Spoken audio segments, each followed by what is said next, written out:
When I was 21, I spent a lot of time alone at my family's lake house on Silver Lake in Minnesota. My parents had always worked hard, and with their careers came multiple homes, leaving me alone more often than not. The lake house sat secluded at the edge of the property, with an expansive backyard stretching right up to the water. Across the lake, there was a small town park, usually quiet after sunset. The neighborhood was spaced out and upscale, with sprawling lawns separating the few homes along the road. It was a warm summer evening, and I had the house to myself. I couldn't even remember if it was a weekday or the weekend. The summer days blurred together during my college break. I was curled up in the sunroom, my favorite place in the house. The open windows allowed a cool breeze to flow in, and the soft glow of the TV lit the room. The sunroom felt comforting, an oasis of familiarity in the eerie quiet of the sprawling property. As I lost myself in a rerun of some mindless sitcom, the sound of splashing water pulled my attention away. At first, I ignored it. Probably a duck or goose causing a commotion in the lake. They were a common sight, and I'd grown used to their noisy squabbles. But the splashing persisted, rhythmic and deliberate, louder than the random flapping of wings. I muted the TV, straining to hear. The sound carried through the still night air, heavy and distinct. It was the kind of splashing that only a person could make. Curiosity, tinged with unease, propelled me to the door. I stepped out onto the back deck, peering into the inky blackness. The lake reflected fragments of moonlight, but beyond that, it was nothing but shadows. That's when I heard it, a low, almost melodic hum. My skin prickled as I realized someone was in the water, trespassing. Swimming through our section of the lake. Each house along Silver Lake owned a specific portion of the water, and it was unusual for anyone to intrude. I turned on the backyard floodlights, their harsh beams slicing through the darkness and illuminating the water's edge. Instantly, the splashing and humming stopped. A chilling silence blanketed the area, as though the lake itself held its breath. I scanned the surface, hoping to catch a glimpse of whoever or whatever was out there, but it was empty. My stomach churned with uncertainty. Was it a neighbor? A prank? It didn't matter. I didn't want to confront anyone. Heart pounding, I flicked the lights off, locked the door, and stepped back inside. My hands shook as I texted my older brother, hoping he'd offer some reassurance. He didn't respond. I sat back down, trying to calm myself, but I couldn't focus. The faint glow of the TV seemed too revealing, casting me in a spotlight against the darkness outside. That's when I heard it. Soft, deliberate footsteps on the deck. I froze. My breath caught in my throat. The sound of footsteps was slow and deliberate, like whoever or whatever was out there knew they had my full attention. The steps creaked against the wooden planks of the deck, each one heavier than the last. My heart raced as I fumbled for the TV remote, plunging the room into complete darkness. The faint glow disappeared, leaving me shrouded in shadows. I pressed myself flat against the couch, hoping the darkness would conceal me. Then I heard it, deep, ragged breathing, just outside one of the sunroom windows. It wasn't the soft inhale and exhale of someone catching their breath. It was deliberate, guttural, like whoever was out there wanted me to hear them. My palms began to sweat as I debated my options. Should I speak? Should I stay silent? Every instinct screamed for me to hide, but panic took over. Before I could stop myself, I blurted out, "Paul? Is that you?" Paul was one of our neighbors, an older man who lived a few houses down. The name tumbled out in desperation, a feeble attempt to cling to the idea that this was all some kind of harmless misunderstanding. But there was no response, just an oppressive silence that stretched on for what felt like an eternity. Then the breathing stopped. The footsteps started again, moving away from the window. I heard them descend the steps of the deck, disappearing into the night. My relief was short-lived as dread began to creep in again. I needed to check the locks. With my heart pounding in my chest, I forced myself to move. My bare feet barely made a sound as I darted to the front door. Locked. The side door? Locked too. I leaned against the door, trying to steady my breathing. The phone in my hand felt like a lifeline, but my texts to my family remained unanswered. My dad's advice echoed in my head, be the man of the house. But the weight of the silence outside told me there was something more sinister at play. I hesitated, then forced myself to glance out the back window. The deck looked empty under the faint glow of the moon. My stomach unclenched slightly as I let out a shaky breath. Still, I decided to arm myself, grabbing the largest kitchen knife I could find. Knife in hand, I stepped cautiously onto the deck. The summer air was thick, and every sound seemed amplified in the stillness. My eyes scanned the wooden planks, and that's when I saw them. Wet footprints. They trailed across the deck, partially dried, but unmistakable. Barefoot. My chest tightened as I followed them, moving slowly, my grip on the knife tightening with every step. The trail led to the side of the deck, where the railing dipped closer to the ground. I squinted, my eyes adjusting to the darkness. Then I saw it. Two eyes staring up at me, just barely visible above the edge of the deck.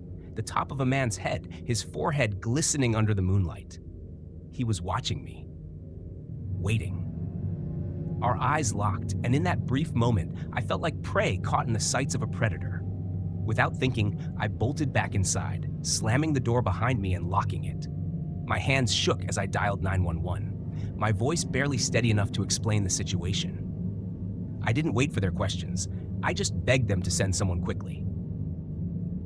The operator assured me that officers were on their way, but every second that passed felt like an eternity. My ears strained to catch any sound, any hint of movement outside, but the silence was suffocating. I gripped the knife tightly, every muscle in my body tense. The wet footprints, the eyes, his eyes, still burned in my mind. I backed away from the door, retreating to the center of the house, where the walls felt like a fragile barrier against whatever was out there. The minutes stretched on, and finally, I saw the red and blue flashes of police lights cutting through the darkness. Relief flooded my chest as two officers approached the house. I stepped outside, still clutching the knife, and waved them down. They took a quick look around the backyard, scanning the property with flashlights, their beams slicing through the trees and reflecting off the water. But the man was gone. They found the trail of footprints leading from the deck down to the water's edge, where they vanished. One of the officers muttered something about kids pulling pranks, but I could see it in his face. This wasn't normal. They asked if I'd seen anyone, and I described the brief, horrifying glimpse I'd caught of the man. His wet, pale skin, the intensity of his eyes as he stared at me, unblinking. The officers did a full sweep of the property before leaving, reassuring me that everything seemed clear. But their words felt hollow. The footprints were real. The man was real, and he was out there. I shut every window and locked every door before retreating to my room. My knife never left my side as I curled up in bed, every shadow in the room playing tricks on my exhausted mind. I didn't sleep much that night. When the first light of dawn spilled through the blinds, I finally felt the tension in my chest ease. Sunlight brought with it a fragile sense of safety. As I padded cautiously to the back door, I half expected to see more footprints, but the deck was dry. Still, something didn't sit right with me. I grabbed my phone and stepped outside, squinting against the bright morning sun. The damp, drying footprints from the night before were still faintly visible, leading me back to the edge of the deck. I followed them again, knife in hand, tracing the same path I'd taken hours earlier. As I approached the spot where I had seen him, I steeled myself, forcing my feet forward. Nothing, just the ground below and the gentle rippling of the lake. But as I turned to head back inside, I froze. Something caught my eye near the edge of the woods. A shape, a figure. He was there again, just standing, his body partially obscured by the trees. His head tilted slightly, as though he was studying me. My stomach churned with fear, but I couldn't move, my body locked in place. Then, without warning, he turned and disappeared into the dense forest. I ran back inside, slamming the door shut behind me and double-checking every lock. This time, I called my parents, demanding they come home. My dad insisted it was probably a drifter or a harmless prank, but his voice carried a note of unease. That was the last time I stayed alone in that house. We never found out who the man was or what he wanted, but the image of his eyes staring at me from the edge of the deck haunts me to this day. Whoever he wasn't just trespassing. He was waiting, watching. The lake, once serene, now feels like it's hiding something. A shadow that lingers in the water's depths, just out of reach but never truly gone. After that night, my parents insisted I stay with a friend until they returned. It was a relief to leave the house behind, though the unsettling memories followed me wherever I went. I couldn't shake the feeling of being watched, even in the safety of someone else's home. Every creak of a floorboard, every gust of wind rattling a window sent my heart racing. Sleep became impossible. A few days later, my dad called to update me. He'd spoken to a few of the neighbors, hoping someone might have seen or heard something unusual that night. One of them, an older woman named Mrs. Carter who lived further down the block, hesitated before sharing something strange. She mentioned that she'd seen a man wandering along the shoreline of the lake late at night, humming softly to himself. She thought it was odd, but hadn't reported it.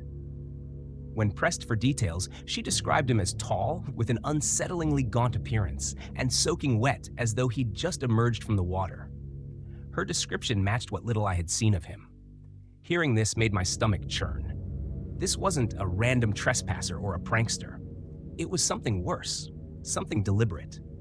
My dad assured me he'd keep the house secure and set up cameras around the property, but the damage was already done. The lake no longer felt like a peaceful retreat. It felt tainted. A week later, I mustered the courage to return to the house. My parents were back, and I convinced myself that with them around, I'd be safe. The first few nights were uneventful, though I avoided the sunroom entirely, unable to face the place where I'd first heard him. My dad, skeptical but cautious, reviewed the security camera footage every morning, finding nothing but the occasional deer or raccoon skirting the yard. But on the fourth night, everything changed. Around midnight, I was jolted awake by the unmistakable sound of heavy footsteps on the deck. My blood ran cold as I sat up in bed, straining to listen. It was him. I knew it. The steps were slow, deliberate, echoing the sounds I'd heard that terrifying night alone. My dad burst into my room moments later, his face pale and tense. "Stay here," he ordered, clutching the baseball bat he kept by the door. I grabbed my phone, dialing 911 as quietly as I could, while my mom sat beside me, trembling. We heard my dad shout, followed by the sharp clang of something hitting the deck railing. Then silence. The minutes dragged on, but it felt like hours before the police arrived. My dad was on the deck, unharmed but shaken. He swore he'd seen someone standing near the edge of the yard, staring at the house before retreating into the woods. The security footage confirmed his story. A shadowy figure appeared on the edge of the deck, illuminated briefly by the motion-activated lights, before vanishing into the trees. His face wasn't clear, but his wet footprints were there, glistening in the moonlight. The police searched the woods that night, but found nothing. No signs of where he'd gone or who he might have been. It was as though he'd disappeared into thin air. The officers offered little comfort, suggesting it might have been a homeless man or a drifter. But deep down, I knew that wasn't the case. Whoever, or whatever, this man was, he wasn't just passing through. He belonged to the lake, an uninvited presence that would never truly leave. That was the last summer I ever spent at Silver Lake. My parents sold the house the following year, though they never told the new owners about the incidents. Sometimes I wonder if the man still watches from the water, waiting for someone else to notice him, or if on quiet nights the sound of his humming still drifts across the dark, rippling surface of the lake.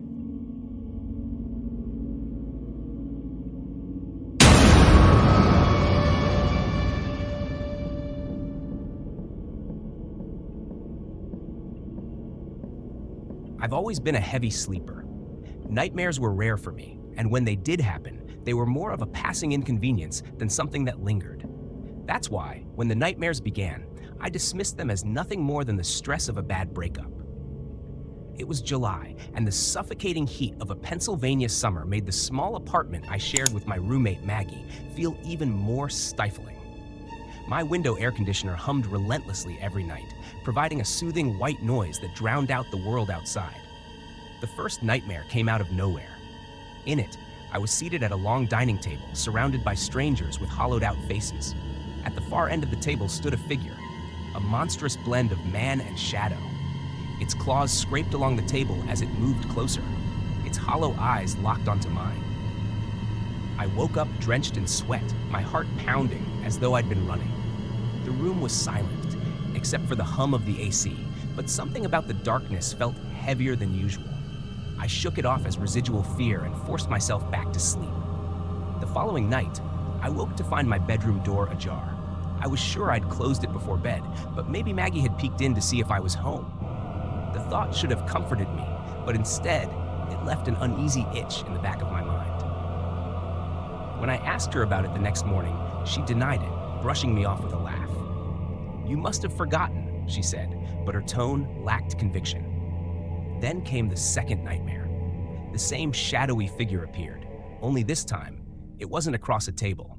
It was standing in a blank, featureless room with me. The closer it came, the more I could feel an overwhelming pressure, like it was sucking the air from the room. Its clawed hand shot out and slashed across my thigh, and for a split second, I swore I felt pain. I jolted awake, gasping for breath, and instinctively reached for my leg. That's when I felt it, a burning scratch that hadn't been there before. My heart stopped as I turned on the light and examined my leg.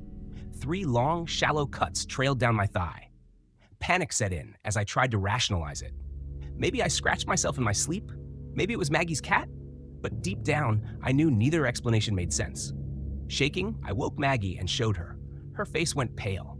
"What the hell did you do?" she whispered, but I had no answer. We tore apart my bed, searching for anything that could explain the injury, a nail, a sharp object, but found nothing. That night, I didn't sleep at all, and when morning finally came, I felt no relief, only dread. Something wasn't right in the apartment. The unease in the apartment grew heavier with each passing day. Maggie tried to act normal, but I could see it in her eyes. She was just as rattled as I was. We didn't talk about the scratches again, but every time we crossed paths in the hallway or the kitchen, there was an unspoken tension between us. She started locking her bedroom door at night, which only deepened my paranoia. The third nightmare came 2 nights later, and this time, it was worse. Much worse. I found myself in my own room, but it wasn't quite right. The walls seemed taller, stretching endlessly upward, and the air felt oppressive, like I was underwater. I couldn't move, and the figure was there again, standing at the foot of my bed. It didn't make a sound, but I could feel its presence like a weight pressing down on my chest.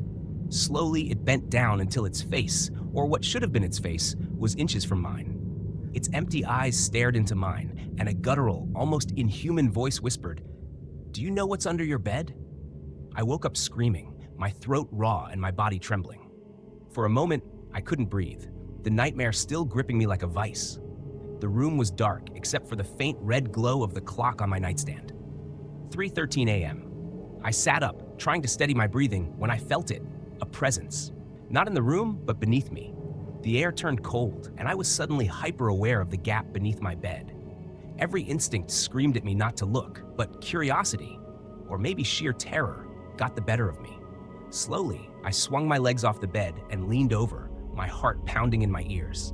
My hand trembled as I lifted the corner of the blanket that draped over the side. At first, I saw nothing but darkness.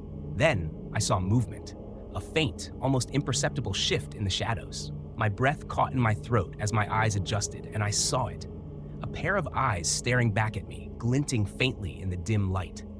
I screamed and scrambled backward, nearly falling off the bed. Maggie burst into my room moments later, her face pale and alarmed. "What is it? What happened?" she demanded. I couldn't speak, couldn't think. All I could do was point at the bed. She grabbed her phone, turned on the flashlight, and shone it under the bed. The light revealed nothing but dust and the forgotten outline of a lost shoe. "There's nothing there," she said, her voice shaky. "You're just scaring yourself." But I knew what I'd seen. Those eyes weren't human, and the malice in them was undeniable. Whatever it wasn't gone. It was hiding, waiting. The rest of that night was a blur. Maggie stayed with me for a while, but I could tell she didn't believe me. Eventually, she retreated to her locked bedroom, leaving me alone in the suffocating quiet. Sleep was impossible. I sat on my bed, clutching the baseball bat I kept for emergencies, my eyes glued to the floor where the thing had been. The air felt heavier, the shadows darker, as if the entire room was closing in on me. Morning couldn't come fast enough, but even daylight didn't bring the comfort I hoped for. I felt exposed, raw, as if whatever was under the bed had left a permanent mark on me. Maggie barely said 2 words before leaving for work, her avoidance only adding to my growing paranoia. Alone in the apartment, I couldn't shake the feeling of being watched. Every creak of the floorboards, every groan of the old pipe sent my heart racing. That night, I resolved to sleep in the living room. I dragged my blankets and pillows to the couch and turned on every light in the apartment, hoping to drown out the fear. I even left the TV on for background noise. But as the hours ticked by, my eyelids grew heavy, and I found myself drifting off despite the gnawing anxiety in my chest. I woke to the sound of the AC shutting off. The room was silent, unnaturally so, the kind of quiet that makes your skin crawl. The lights I had left on were now flickering, casting distorted shadows on the walls. I sat up, disoriented, and that's when I heard it, a faint rustling noise coming from my bedroom. I told myself not to go, not to look, but something pulled me forward. The hallway stretched endlessly in the dim light, and with each step, my dread grew heavier. The rustling grew louder as I reached my bedroom door, which was slightly ajar. My hand trembled as I pushed it open, and the sight before me froze me in place. The bed was lifted slightly off the floor. Not much, just enough to see that the frame wasn't resting on the carpet. Beneath it, something moved, the shadows shifting unnaturally. Then slowly, the bed creaked as it rose even higher, revealing what was underneath. A figure, twisted, almost insect-like, unfurled itself from the shadows. Its long limbs were gaunt, its claws scraping against the floor as it moved. Its head tilted to the side, its hollow eyes locking onto mine. A guttural sound, somewhere between a growl and a laugh, escaped its mouth. I stumbled backward, slamming into the hallway wall. My breath came in shallow gasps as the thing began to crawl out from beneath the bed, its movements jerky and unnatural, as though it wasn't meant to exist in this world. Its claws scraped against the wood floor, leaving deep gouges as it moved closer. I didn't wait to see what it would do. I turned and bolted down the hall, my heart pounding as I flung open the apartment door and ran outside. I didn't stop until I was halfway down the block, my legs trembling so badly I could barely stand. I called Maggie, begged her to meet me somewhere safe. We never went back to that apartment. When we returned with a group of friends to pack our things, there was no sign of the thing I had seen, but the marks on the floor remained. Deep, jagged scratches that couldn't be explained. To this day, I don't know what it was or why it chose me. But every time I close my eyes, I see those hollow, glinting eyes staring back at me from the darkness under the bed. Waiting.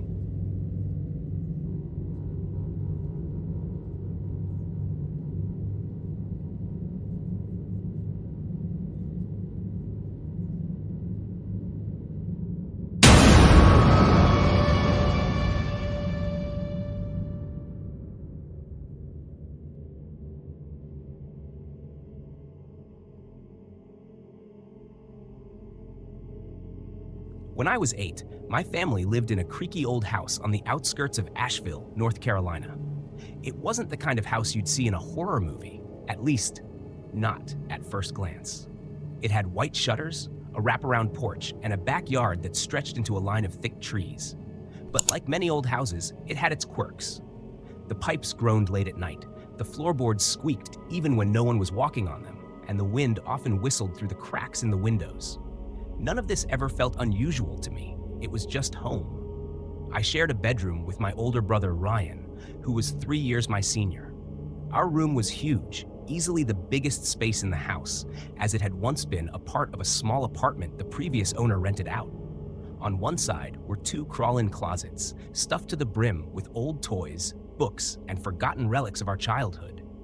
In the center of the room sat our favorite toy, a bright red race car, about the size of a shoebox. It had a row of buttons on top, each triggering a different sound, revving engines, honking horns, and a cheesy little rock tune. Its headlights would flash in sync with the sounds. The car was a gift Ryan had gotten years ago, but I loved it just as much as he did. It wasn't unusual for us to press all the buttons at once and laugh as the car blared its chaotic symphony. One crisp October night, as Ryan and I lay in bed, something strange happened. I was dozing off when the sharp sound of an engine revving cut through the stillness of the room. My eyes snapped open, and I sat up, startled. The toy car's lights were flashing, casting eerie red and yellow glows that danced across the walls.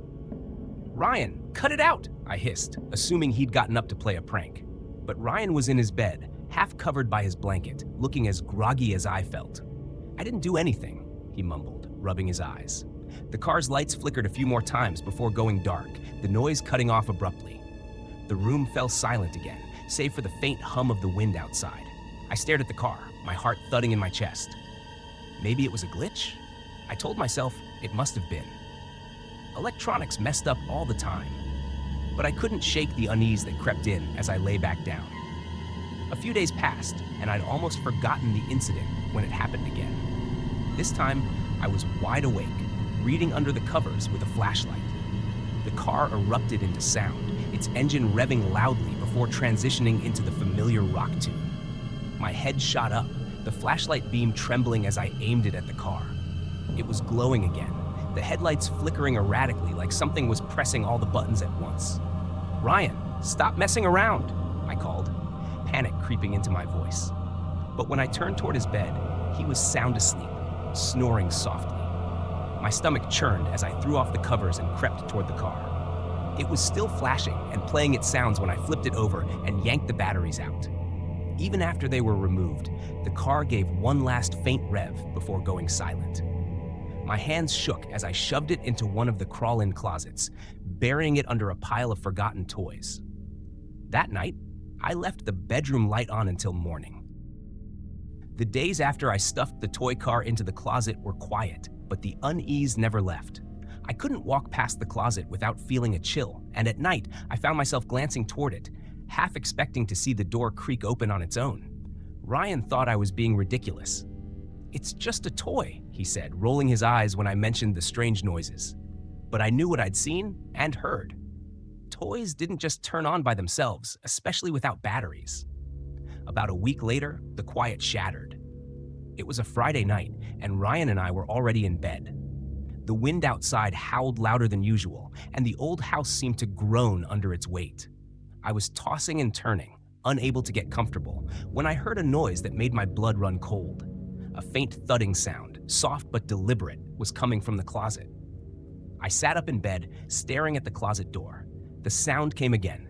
Thud, thud, thud, like something was shifting inside. My breath caught in my throat as I nudged Ryan awake. "Do you hear that?"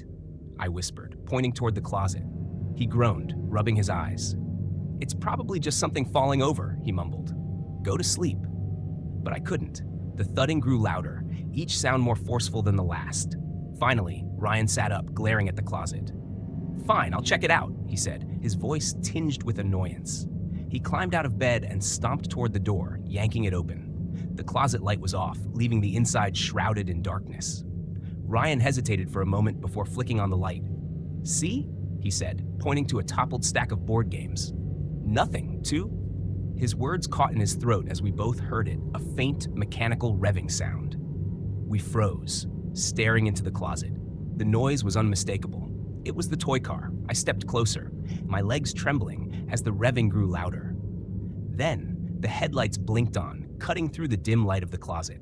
The car sat there, buried beneath toys, its lights flickering like a pulse. Ryan swore under his breath, reaching down to grab it. "This thing's broken," he muttered, shaking it. But as soon as he touched it, the car blared its rock tune at full volume. The sound echoed in the room, harsh and grating, as though the speaker was distorting. Ryan dropped it with a yelp, and the car skittered across the closet floor, stopping just short of the door. We both stared at it, too stunned to move.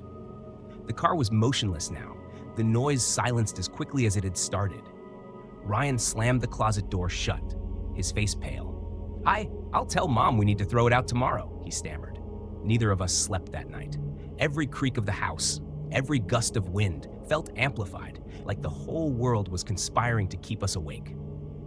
I lay in bed, clutching the blanket tightly, my eyes fixed on the closet. Somehow, I knew that shutting the door wouldn't keep it contained. The next morning, Ryan and I decided to take the car outside and get rid of it ourselves. We wrapped it in an old grocery bag and tossed it into the trash bin at the end of the driveway. "That's the end of it," Ryan said, but he didn't sound convinced. Neither was I. That night, as I climbed into bed, I felt a flicker of relief. The car was gone. The closet was silent. I finally allowed myself to believe it was over, until the sound woke me again. The revving engine echoed in the darkness, louder than ever, and my heart sank as I realized the noise wasn't coming from the closet. It was coming from the center of the room. The sound of the engine revving sent a shockwave of fear through me. My heart pounded in my chest as I clutched my blanket, too terrified to move. The car couldn't still be here. It was impossible. Ryan and I had thrown it away, hadn't we? Slowly, I turned my head toward the center of the room, and there it was. The red toy car sat in the exact same spot it always had, its headlights flickering wildly in the dark. "Ryan!" I whispered as loudly as I dared, shaking him awake. He groaned, annoyed, but when his eyes landed on the car, his face went pale. "How?" he began, but the question died on his lips. Neither of us had an answer. The car revved its engine again, louder this time, and began to move. It rolled forward a few inches, stopped, and then jerked to the side as though something unseen was controlling it. Ryan scrambled out of bed, grabbed the car, and hurled it across the room. It hit the wall with a loud crack and fell to the floor, motionless. For a moment, we just stared at it, waiting for it to move again. But the room was silent. Finally, Ryan muttered, "That's it. I'm getting rid of it for good." He grabbed the car, his hands trembling, and stormed downstairs. I followed closely behind, unable to stay in the room alone. We took the car outside again, this time walking it all the way to the curb. Ryan shoved it into the garbage can and slammed the lid shut. "Done," he said firmly, though his voice wavered. "If it comes back this time, I'm burning it." We went back inside, and for the first time in days, I felt a flicker of hope that the nightmare was over. Exhausted, I climbed into bed and forced my eyes shut. But sleep wouldn't come. Every creak of the house felt sinister. Every gust of wind outside sounded like something trying to get in. I lay awake, staring at the ceiling, until exhaustion finally pulled me under. I woke up sometime later to a loud bang. My eyes flew open, and I sat up, straining to listen. Another bang, this time louder, like something slamming against the closet door. My stomach twisted as the sound came again and again, each time more forceful. I turned to wake Ryan, but he was already sitting up, his face as pale as mine. "Is that?" he whispered, his voice barely audible. The banging stopped abruptly, and the room was plunged into silence. Then the closet door creaked open, just an inch, as though something was pushing it from the other side. My blood turned to ice as the faint glow of headlights spilled through the gap. "No," I whispered, shaking my head. "It's in there."